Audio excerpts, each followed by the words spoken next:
Seigneur notre Dieu, par la passion du Christ, tu as détruit la mort héritée du premier péché, la mort qui tenait l'humanité sous sa loi. Accorde-nous d'être semblables à ton Fils. De fait de notre nature, nous avons dû connaître la condition du premier homme qui vient de la terre.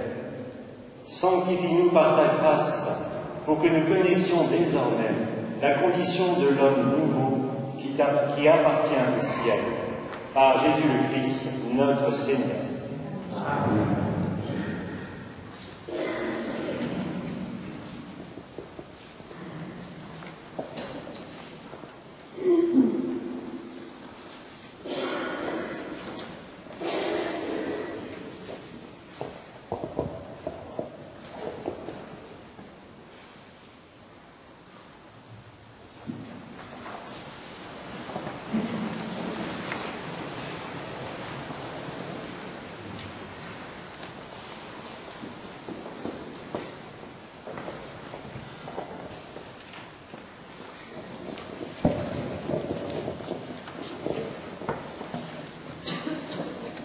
Lecture du livre d'Isaïe.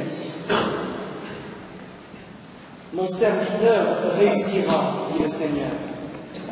Il montera, il s'élèvera, il sera exalté.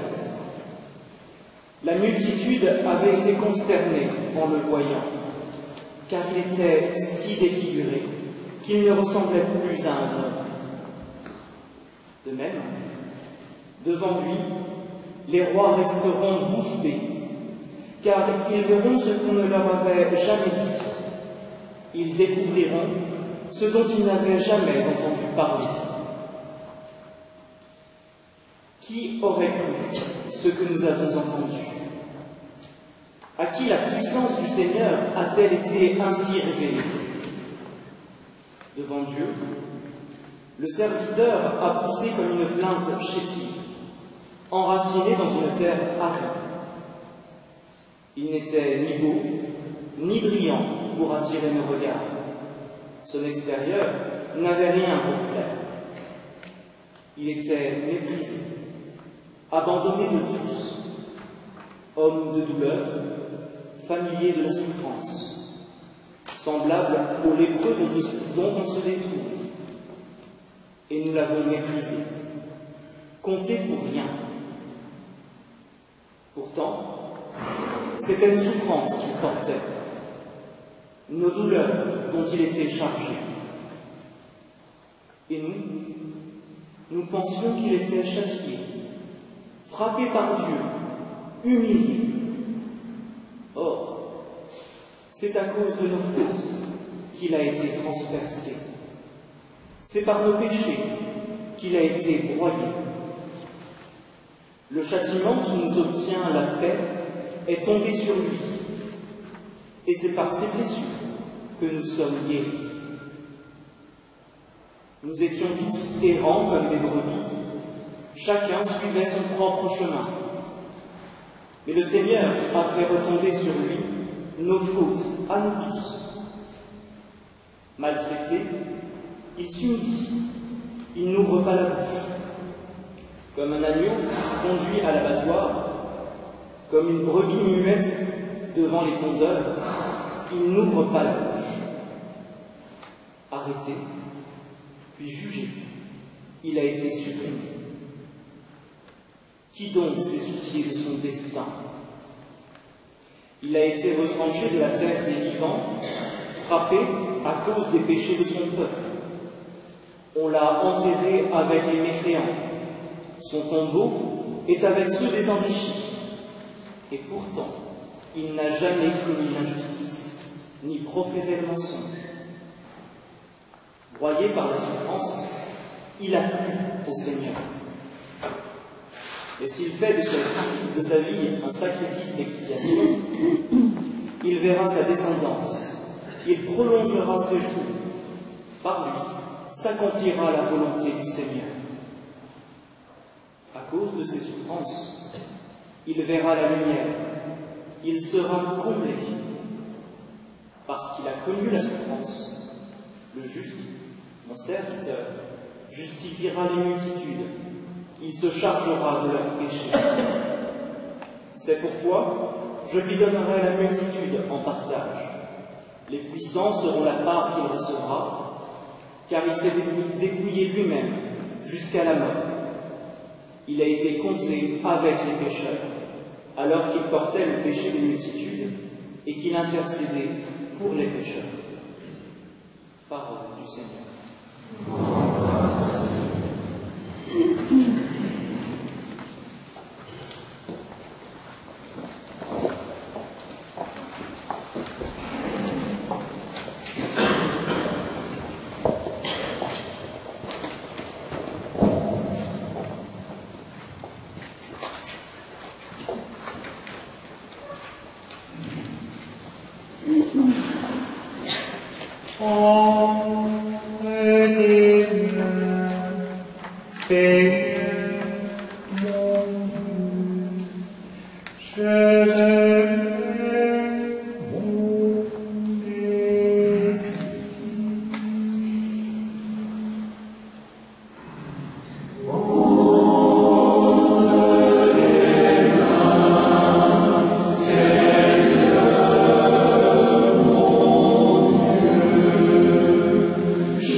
Seigneur, je suis venu chercher refuge.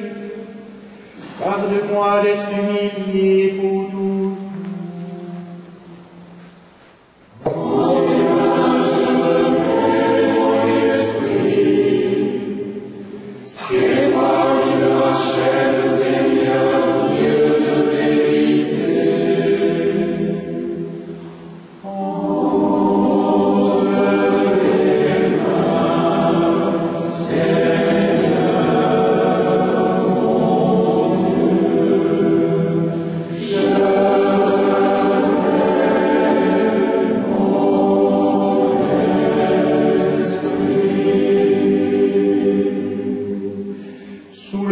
De mes ennemis, je suis devenu un objet de mépris, mais mon Dieu de ceux qui m'entourent.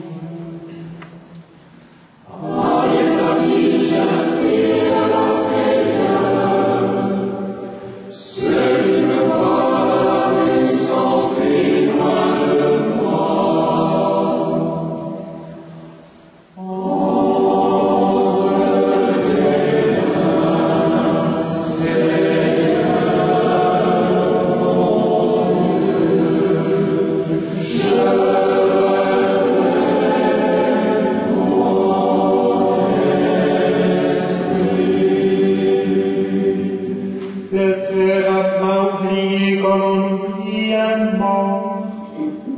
Ils m'ont rejeté comme un vase brisé. J'entends les calomnies de la foule, de tous côtés épouvantes qui m'enseignent. Entre tes mains, Seigneur,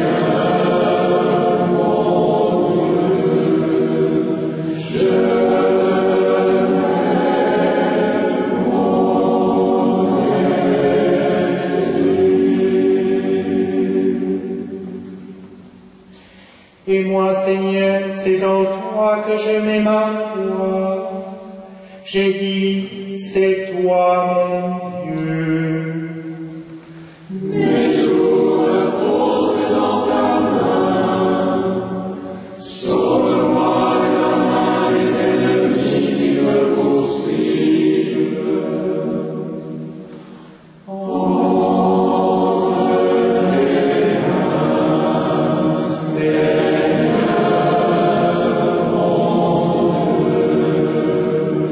Je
Lecture de la lettre aux Hébreux. Frères, en Jésus, le Fils de Dieu, nous avons le grand prêtre par excellence, celui qui a pénétré au-delà des cieux. Tenons donc ferme dans l'affirmation de notre foi. En effet, le grand prêtre que nous avons n'est pas incapable, lui, de partager nos faiblesses en toutes choses. Il a connu l'épreuve comme nous et il n'a pas péché. Avançons-nous donc avec pleine assurance vers le Dieu Tout-Puissant qui fait grâce pour obtenir miséricorde et recevoir en temps voulu la grâce de son secours. Le Christ, pendant les jours de sa vie mortelle, a présenté avec un grand cri et dans les larmes sa prière et sa supplication à Dieu qui pouvait le sauver de la mort. Et parce qu'il s'est soumis en tout, il a été exaucé. Bien qu'il soit le Fils, il a pourtant appris l'obéissance par les souffrances de sa passion. Et, ainsi conduit à sa perfection, il est devenu, pour tous ceux qui lui obéissent, la cause du salut éternel. Parole du Seigneur. Nous rendons grâce à Dieu.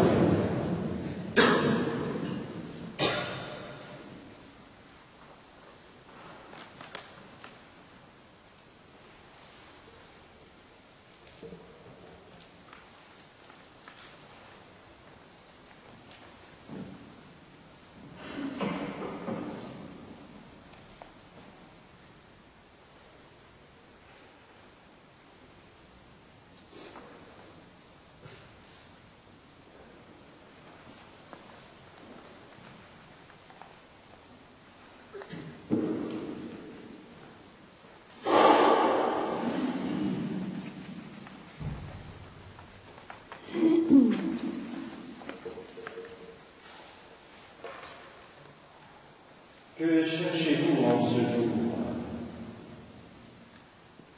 Aujourd'hui, l'Église ne célèbre pas l'Eucharistie. À chaque Eucharistie, nous entrons dans la célébration des saints mystères de notre salut, en traçant sur notre corps le signe de la croix. Aujourd'hui, vendredi saint, en un peuple rassemblé pour écouter le récit de la Passion, vénérer la croix glorieuse et vivifiante, contempler et adorer notre Seigneur crucifié, il nous est donné de ressaisir toute la portée de ce signe, témoignage de notre foi. Nous comprendrons ainsi pourquoi, en ce vendredi saint, notre unique signe de ralliement sera la croix élevée. Oui, il nous faut aujourd'hui demeurer au pied de la croix de Jésus, car plus nous envisagerons la croix dans sa profondeur, dans sa largeur, dans sa hauteur, dans la densité du mystère du salut qu'elle contient, plus nous découvrirons combien nous sommes aimés de Dieu, et plus notre foi en sera affermie. Mais nous qui sommes encore en chemin, nous réagissons souvent comme les pèlerins d'Emmaüs. Nous sommes aveuglés par la croix, elle nous déroute. Que cherchez-vous? Que cherchons-nous vraiment? Si nous cherchons à nous disculper, si nous tentons d'oblitérer la souffrance du crucifié, alors nous faisons fausse route. Le bon pasteur donne sa vie pour ses brebis. Jésus est bien mort volontairement et librement pour nos péchés. Pas seulement ceux d'hier, mais ceux d'aujourd'hui. Il a vraiment souffert à cause de nous. Comme le dit l'apôtre Pierre, c'était nos péchés qu'il portait dans son corps sur le bois, afin que, morts à nos péchés, nous vivions pour la justice. Lui, le véritable innocent, est bien mort pour des coupables. C'est notre péché à chacun qu'il a cloué sur la croix. Le bon larron ne s'y est pas trompé. Pour nous, c'est justice, mais lui n'a rien fait de mal. Celui qui fait la vérité vient à la lumière. Oui, c'est par la croix de Jésus que s'ouvrent les portes du royaume. Qui aurait songé à pareille clé pour ouvrir ce que la faute du premier Adam avait fermé? Alors, qui cherchez-vous en ce jour?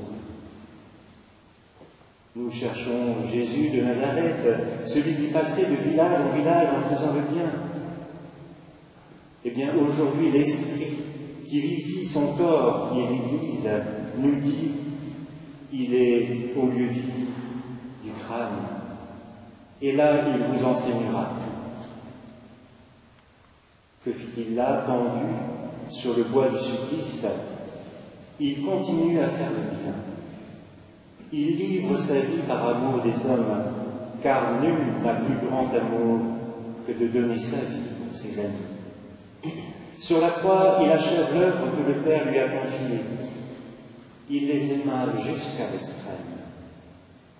Voilà la façon dont chacun de nous est aimé par Dieu.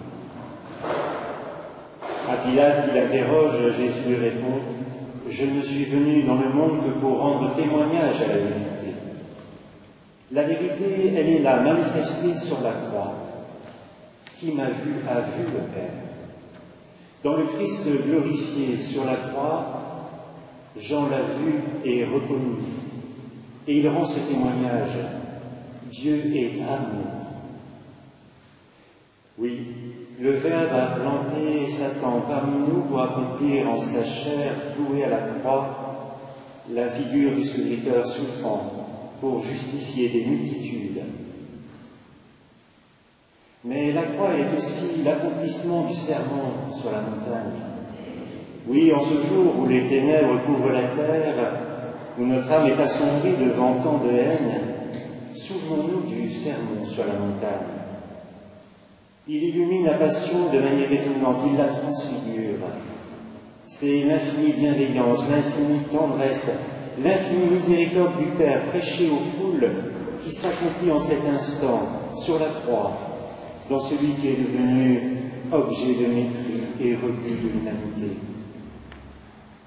Oui, à la croix, Dieu en son Fils se révèle comme le Dieu des béatitudes et de l'amour des ennemis.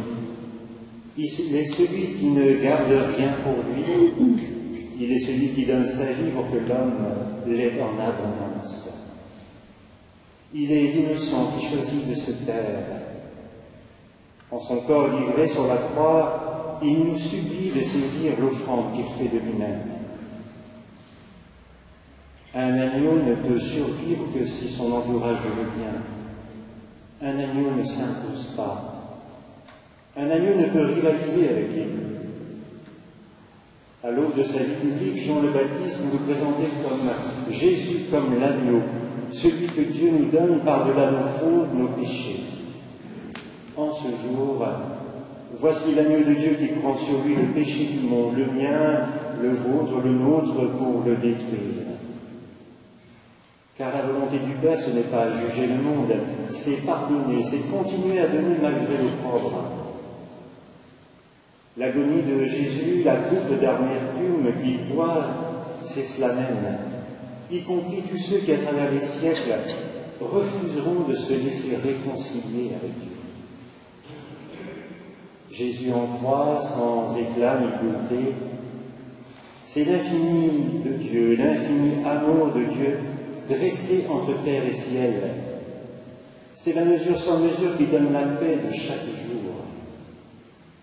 La croix, elle est vraiment l'arbre de vie où Dieu scelle en lui-même la réconciliation avec l'humanité perdue. Elle nous ouvre vraiment le chemin du Père. Alors oui, c'est aujourd'hui le jour favorable où tout baptisé, tout racheté est appelé à rendre hommage à celui qui nous a obtenu tout cela par son unique sacrifice. Alors oui, en ce jour de la Passion, mémorial de notre salut, nous allons vénérer la clé du royaume, la croix de Jésus. Nous allons y adorer le premier-né d'une multitude de frères, car c'est de son cœur qu'a jailli l'Esprit Saint, qui fait de nous des fils du Très-Haut. Au terme de cette célébration de la Passion, puissions-nous, frères et sœurs, ne plus tracer ce signe de la croix sans être saisis par l'amour de Dieu dont il témoigne et qui nous remplit d'espérance.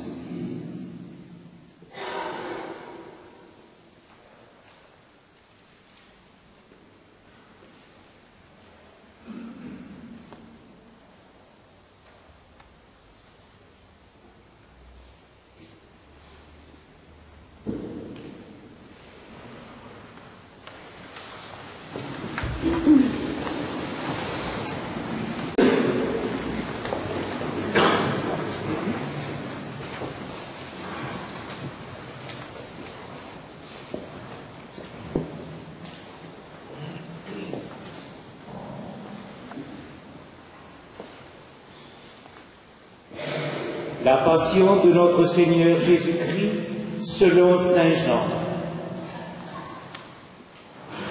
Après le repas, Jésus sortit avec ses disciples et traversa le torrent du Cédron. Il y avait là un jardin dans lequel il entra avec ses disciples. Judas, qui le livrait, connaissait l'endroit, lui aussi, car Jésus y avait souvent réuni ses disciples. Judas prit donc avec lui un détachement de soldats et de gardes envoyés par les chefs des prêtres et les pharisiens. Ils avaient des lanternes, des torches et des armes. Alors Jésus, sachant que tout ce qui allait lui arriver, s'avança et leur dit: Qui cherchez-vous? Ils lui répondirent: Jésus, le Nazaréen. Il leur dit: C'est moi. Judas, qui le livrait, était au milieu d'eux.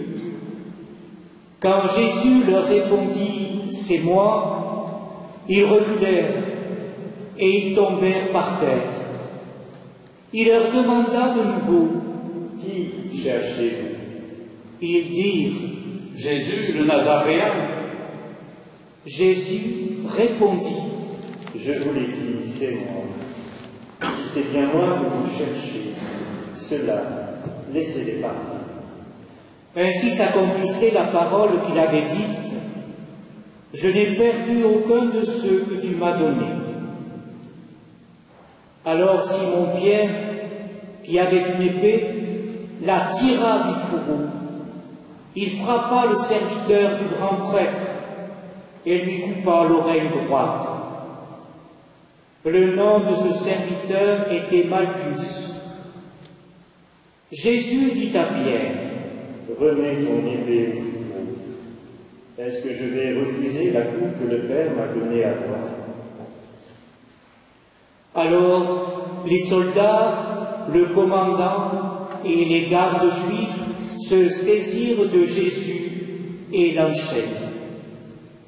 Ils l'amènent d'abord chez Anne, beau-père de Caïphe, le grand prêtre de cette année-là. C'est Caïphe qui avait donné aux Juifs cet avis: il vaut mieux qu'un seul homme meure pour tout le peuple. Simon-Pierre et un autre disciple suivaient Jésus. Comme ce disciple était connu du grand prêtre, il entra avec Jésus dans la cour de la maison du grand prêtre. Mais Pierre était resté dehors, près de la porte. Alors l'autre disciple, celui qui était connu du grand prêtre, sortit, dit un mot à la jeune servante qui gardait la porte et fit entrer Pierre. La servante dit alors à Pierre: N'es-tu pas, toi aussi, un des disciples de cet homme-là? Il répondit: Non, je n'en suis pas. Les serviteurs et les gardes étaient là. Comme il faisait froid, ils avaient allumé un feu pour se réchauffer. Pierre était avec eux et se chauffait lui aussi. Or, le grand prêtre questionnait Jésus sur ses disciples et sur sa doctrine. Jésus lui répondit: J'ai parlé au monde ouvertement. J'ai toujours enseigné dans les synagogues et dans le temple, là où tous les Juifs se réunissent, et je n'ai jamais parlé en cachette. Pourquoi me questionnes-tu? Ce que j'ai dit, demande-le à ceux qui sont venus m'entendre. Eux savent ce que j'ai dit. À cette réponse, un des gardes, qui était à côté de Jésus, lui donna une gifle en disant: C'est ainsi que tu réponds au grand prêtre? Jésus lui répliqua: Si j'ai mal parlé, montre ce que j'ai dit de mal. Mais si j'ai bien parlé, pourquoi me frappes-tu? Anne l'envoya toujours enchaîné au grand prêtre Caïphe. Simon-Pierre était donc en train de se chauffer, et on lui dit: N'es-tu pas un de ses disciples, toi aussi? Il répondit: Non, je n'en suis pas. Un des serviteurs du grand prêtre, parent de celui à qui Pierre avait coupé l'oreille, insista: Est-ce que je ne t'ai pas vu moi-même dans le jardin avec lui?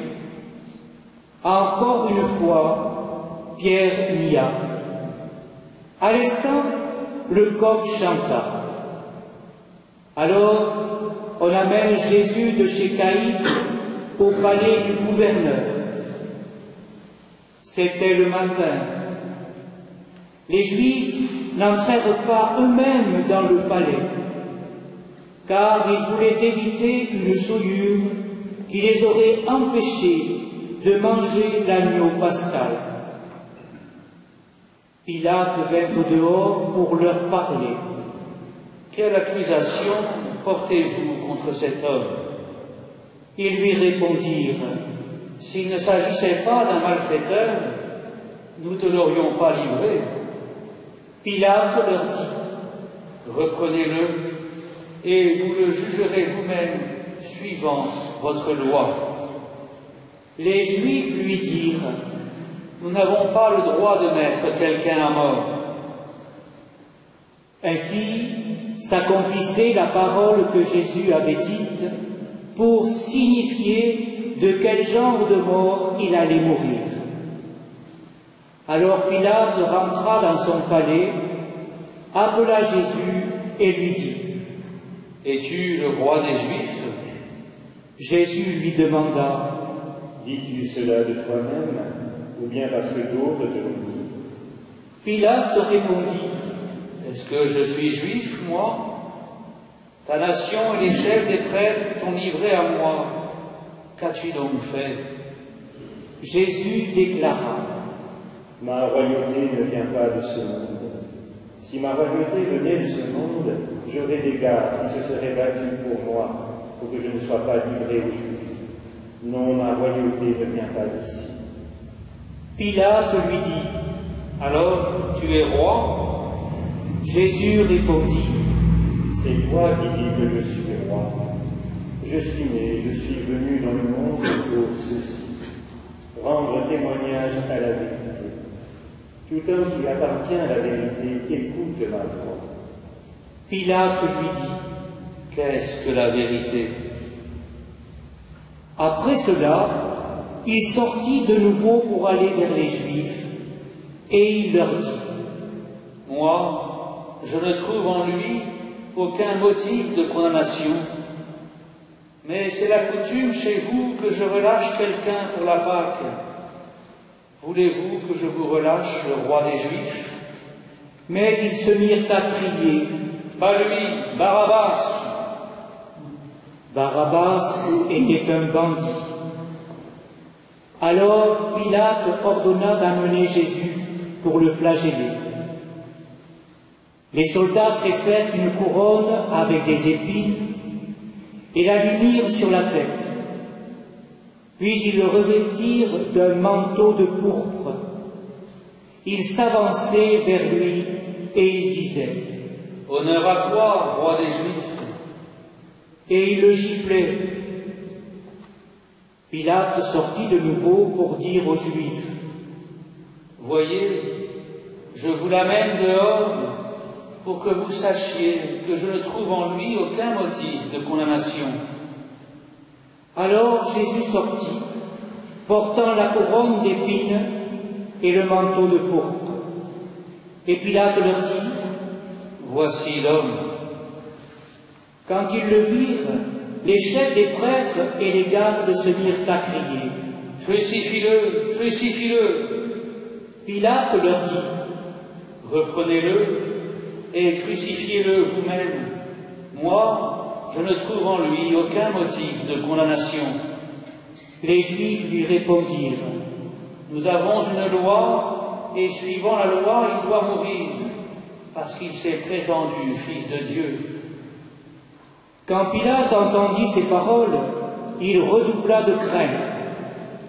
Il rentra dans son palais et dit à Jésus « D'où es-tu » Jésus ne lui fit aucune réponse. Pilate lui dit alors « Tu refuses de me parler à moi? Ne sais-tu pas que j'ai le pouvoir de te relâcher et le pouvoir de te crucifier ?» Jésus répondit « Tu n'aurais aucun pouvoir sur moi si tu ne l'avais reçu d'en haut. Ainsi, celui qui m'a livré à toi est chargé d'un péché plus grave. » Dès lors, Pilate cherchait à le relâcher.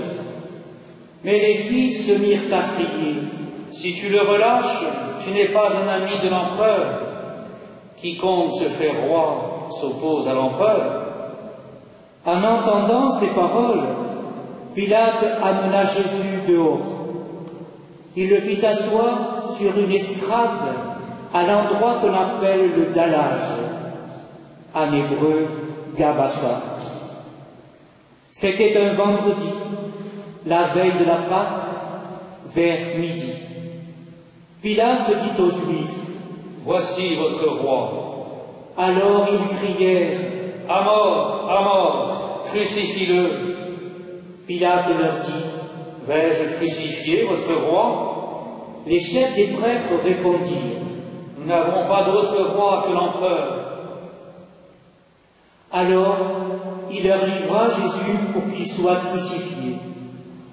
Et ils se saisirent de lui. Jésus, portant lui-même sa croix, sortit en direction du lieu, le crâne ou calvaire, en hébreu Golgotha. Là, ils le crucifièrent, et avec lui deux autres, un de chaque côté, et Jésus au milieu. Pilate avait rédigé un écriteau qui fut placé sur la croix, avec cette inscription « Jésus le Nazaréen, roi des Juifs ». Comme on avait crucifié Jésus dans un endroit proche de la ville, beaucoup de Juifs lurent cet écriteau, qui était libellé en hébreu, en latin et en grec. Alors les prêtres des Juifs dirent à Pilate « Il ne fallait pas écrire « roi des Juifs », il fallait écrire « cet homme a dit, je suis le roi des Juifs ». Pilate répondit « Ce que j'ai écrit, je l'ai écrit. » Quand les soldats eurent crucifié Jésus, ils prirent ses habits. Ils en firent 4 parts, une pour chacun. Restait la tunique. C'était une tunique sans couture, tissée toute une pièce de haut en bas. Alors ils se dirent entre eux, « Ne la déchirons pas, tirons au sort celui qui l'aura. » Ainsi s'accomplissait la parole de l'Écriture. Ils se sont partagés mes habits. Ils ont tiré au sort mon vêtement.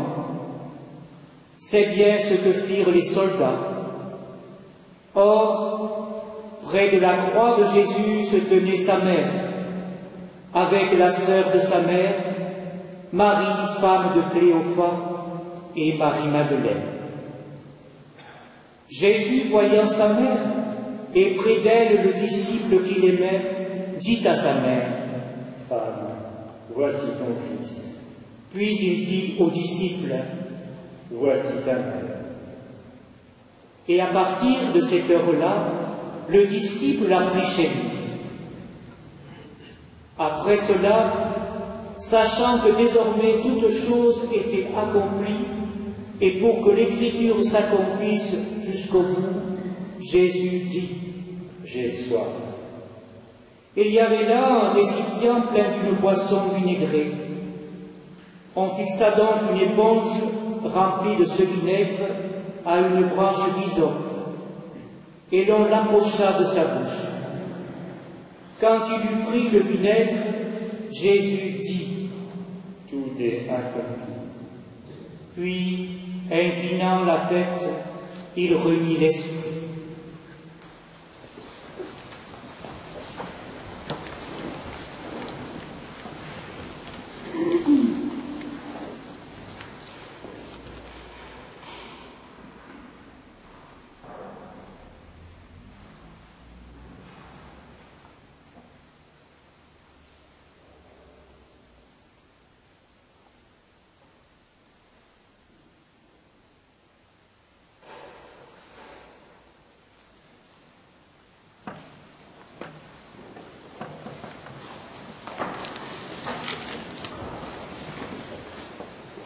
Comme c'était le vendredi, il ne fallait pas laisser les corps en croix durant le sabbat, d'autant plus que ce sabbat était le grand jour de la Pâque.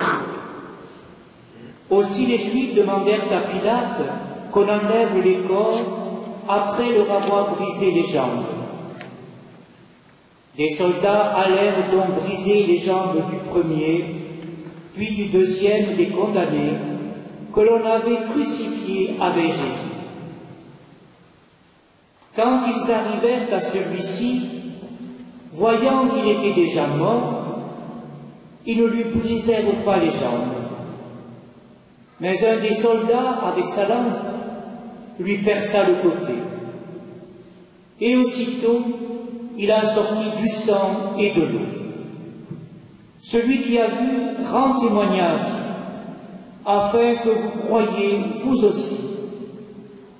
Son témoignage est véridique, et le Seigneur sait qu'il dit vrai. Tout cela est arrivé afin que cette parole de l'Écriture s'accomplisse. Aucun de ces os ne sera brisé. Et un autre passage dit encore, ils leveront les yeux vers celui qu'ils ont transpercé. Après cela, Joseph d'Arimathie, qui était disciple de Jésus, mais en secret par peur des Juifs, demanda à Pilate de pouvoir enlever le corps de Jésus. Et Pilate le permit. Joseph vint donc enlever le corps de Jésus. Nicodème, celui qui la première fois était venu trouver Jésus pendant la nuit, vint lui aussi. Il apportait un mélange de myrrhe et d'aloès pesant environ 100 livres. Ils prirent le corps de Jésus et ils l'enveloppèrent de linceul en employant les aromates selon la manière juive d'ensevelir les morts. Près du lieu où Jésus avait été crucifié, il y avait un jardin. Et dans ce jardin, un tombeau neuf, dans lequel on n'avait encore mis personne. Comme le sabbat des Juifs allait commencer, et que ce tombeau était proche, c'est là qu'ils déposèrent Jésus.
Prions, frères bien-aimés, pour la Sainte Église de Dieu. Que le Père Tout-Puissant lui donne la paix et l'unité, qu'il la protège dans tout l'univers et qu'il nous accorde une vie calme et paisible pour que nous rendions grâce à notre Dieu.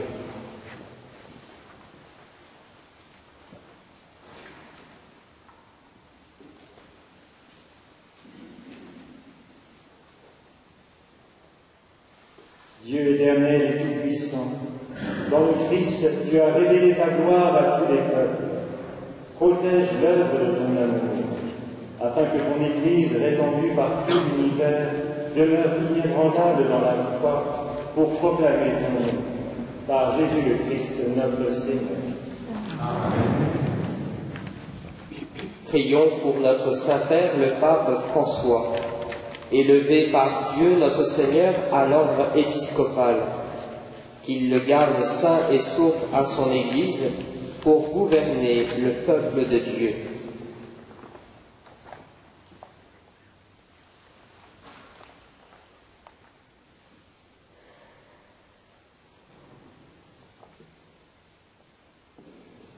Dieu éternel et tout-puissant, dont la sagesse organise toutes choses, daigne écouter notre prière. Protège avec amour le pape que tu as choisi, afin que, sous la conduite de ce pasteur, le peuple chrétien que tu gouvernes progresse toujours dans la foi. Par Jésus le Christ, notre Seigneur. Amen. Prions pour notre évêque Pierre-Marie, son auxiliaire Claude, pour tous les évêques, les prêtres, les diacres, pour tous ceux qui remplissent des ministères dans l'Église et pour l'ensemble du peuple des croyants.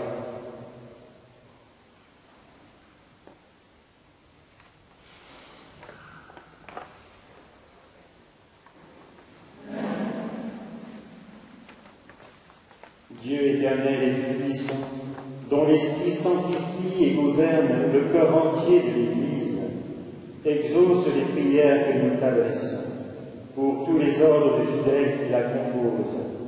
Que chacun d'eux, par le don de ta grâce, te serve avec fidélité. Par Jésus le Christ, notre Seigneur. Amen. Prions pour les catéchumènes. Que Dieu, notre Seigneur, ouvre leur intelligence et leur cœur et les accueille dans sa miséricorde.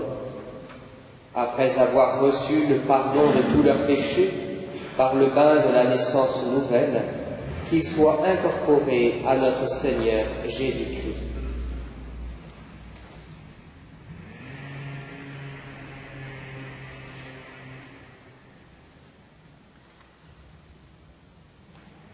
Dieu éternel et tout-puissant, toi qui assures toujours la fécondité de ton Église, augmente en nos catéchumènes l'intelligence et la foi, qu'ils renaissent à la source du baptême et prennent place parmi tes enfants d'adoption. Par Jésus le Christ, notre Seigneur.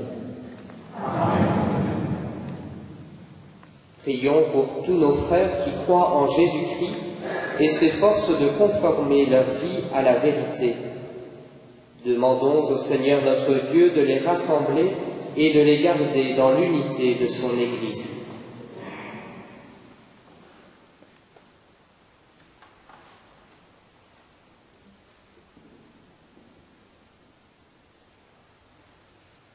Dieu éternel et tout-puissant, toi qui rassembles ce qui est dispersé et qui fais l'unité de ce que tu rassembles, regarde avec amour l'Église de ton Fils. Nous te prions d'unir dans la totalité de la foi et par le lien de la charité tous les hommes qu'un seul baptême a consacrés. Par Jésus le Christ, notre Seigneur. Amen.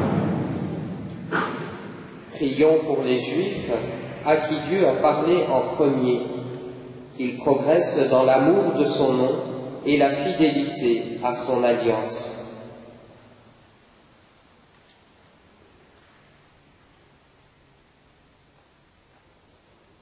Dieu éternel et tout-puissant, toi qui as choisi Abraham et sa descendance pour en faire les fils de ta promesse, conduis à la plénitude de la rédemption le premier peuple de l'Alliance, comme ton Église t'en supplie.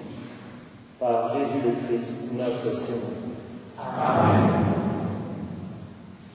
Prions pour ceux qui ne croient pas en Jésus-Christ. Demandons qu'à la lumière de l'Esprit Saint, ils soient capables, eux aussi, de s'engager pleinement sur le chemin du salut.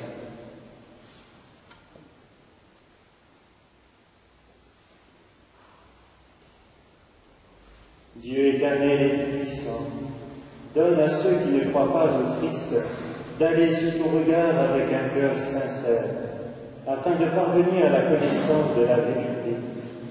Et donne-nous de mieux nous aimer les uns les autres et d'ouvrir davantage notre vie à la tienne, pour être dans le monde de meilleurs témoins de ton amour. Par Jésus le Christ, notre Seigneur. Amen. Prions pour ceux qui ne connaissent pas Dieu. Demandons qu'en obéissant à leur conscience, ils parviennent à le reconnaître.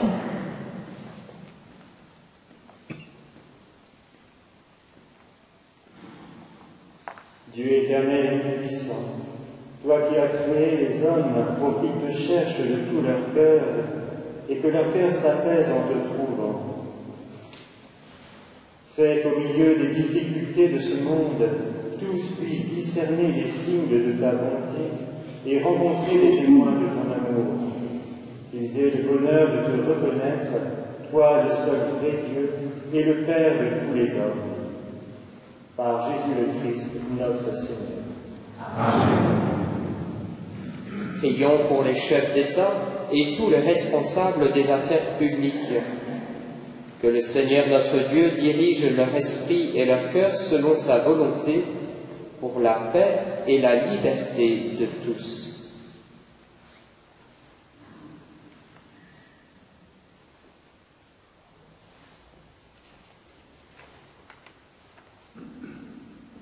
Dieu éternel et tout-puissant, toi qui tiens en ta main le cœur des hommes et garantis les droits des peuples, viens en aide à ceux qui exercent le pouvoir. Que partout sur la terre s'affermissent avec ta grâce la sécurité et la paix, la prospérité des nations et la liberté religieuse. Par Jésus le Christ, notre Seigneur. Amen. Frères bien-aimés, prions Dieu, le Père Tout-Puissant, d'avoir pitié des hommes dans l'épreuve, qu'il débarrasse le monde de toute erreur, qu'il chasse les épidémies et repousse la famine, qu'il vide les prisons et délivre les captifs, qu'il protège ceux qui voyagent, qu'il ramène chez eux les exilés, qu'il donne la force aux malades et accorde le salut aux mourants.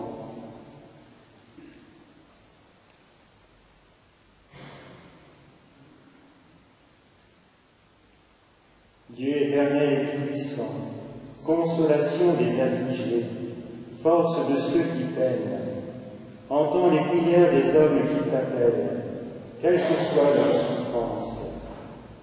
Qu'ils aient la joie de trouver dans leur détresse le secours de ta miséricorde. Par Jésus le Christ, notre Seigneur. Amen.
Voici l'arbre de la croix du Christ notre Sauveur, sur laquelle est suspendu le salut du monde.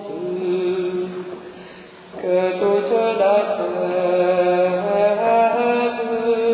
s'avance.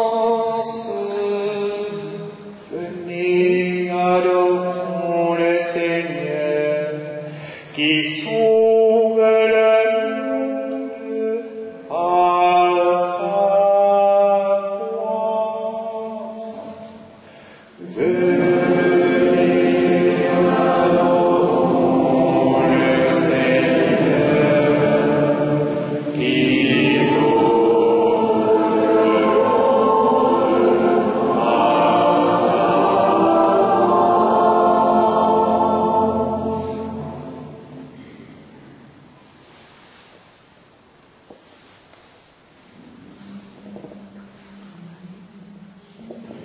Voici l'arbre de la croix du Christ notre Sauveur, sur laquelle est suspendu le salut du monde. Que toute la terre s'avance. Venez, adorons le Seigneur, qui sauve le monde par sa force.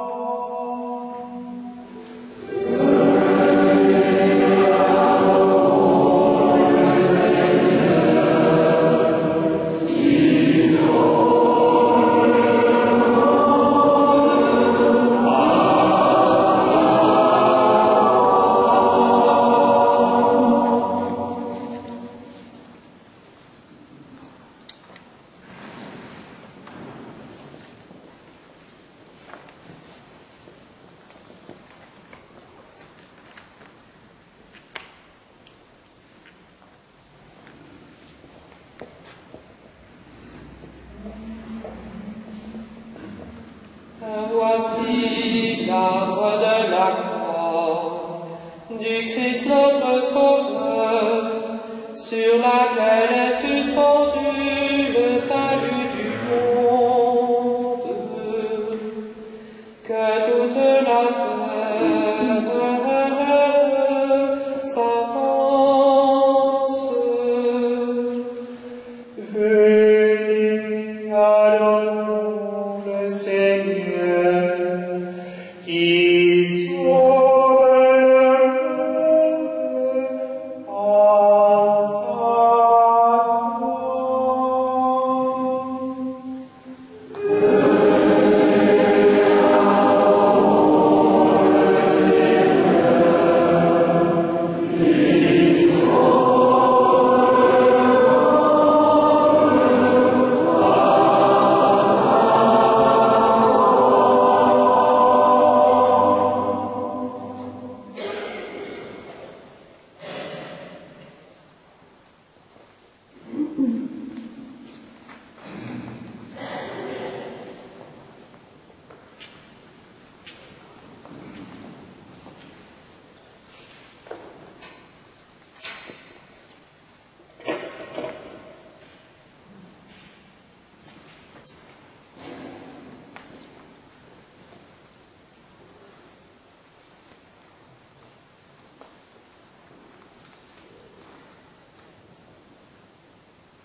Comme nous l'avons appris de notre Sauveur, nous osons dire Notre Père qui es aux cieux, que ton nom soit sanctifié, que ton règne vienne, que ta volonté soit faite sur la terre comme au ciel.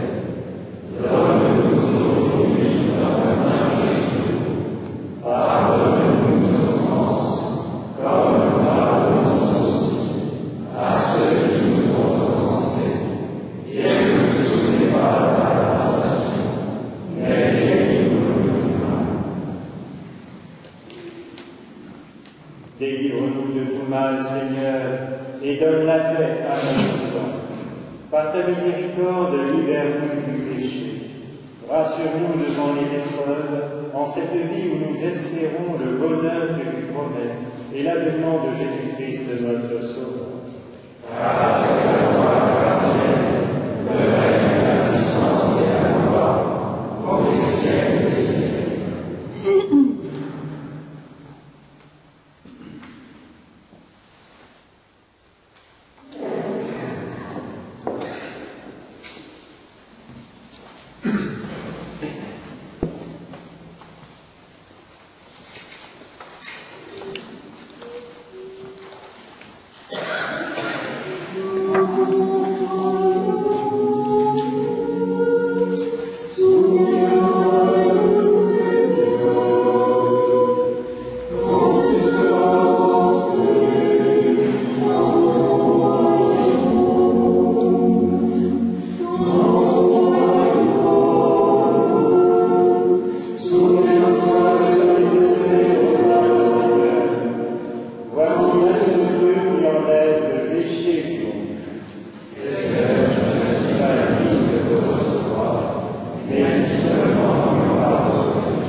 Prions le Seigneur.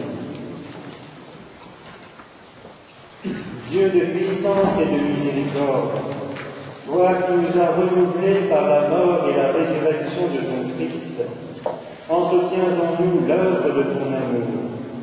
Que notre communion à ce mystère consacre notre vie à ton service. Par Jésus le Christ, notre Seigneur. Amen.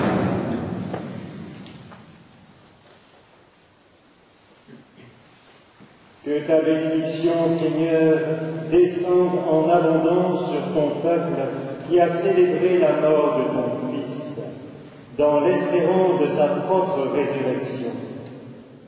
Accorde-lui pardon et réconfort, augmente sa foi, assure son éternelle rédemption. Par Jésus le Christ, notre Seigneur. Amen.